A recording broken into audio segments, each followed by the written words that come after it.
ברוכים הבאים לקורס בשיטת האורנג'אדה. חשוב לי מאוד להדגיש ולציין, ולכן באמת בקורס הזה ייפתח קבוצת וואטסאפ, שכל מי שרכש את הקורס יוכל להיכנס לקבוצת וואטסאפ.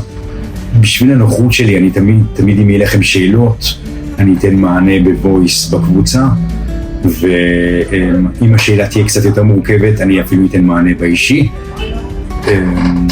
חשוב לציין שניסיתי כמה שיותר שהקורס הזה יהיה נגיש ומובן גם לאנשים שהם לא משפטנים, כלומר לכלל הנהגים.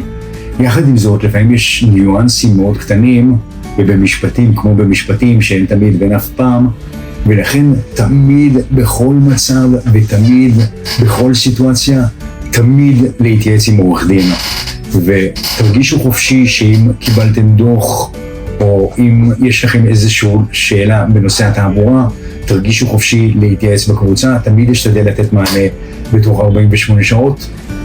הסיבה שהרגשתי שהקורס הזה הוא כל כך חשוב, כי לא אחת הגיעו אליי נהגים ואמרו לי, תקשיב, אני בפסילה של 3 חודשים ואילו ידעתי שיש מה לעשות, ושמעתי את זה כל כך הרבה פעמים. אז רק רציתי שתבינו את המטריה, איך הדברים עובדים, שאם קיבלתם דוח, כן ניתן לתת מענה בזמן אמת. אני בסך הכל, ברקורד התעבורתי שלי, אני נוהג משנת 2000,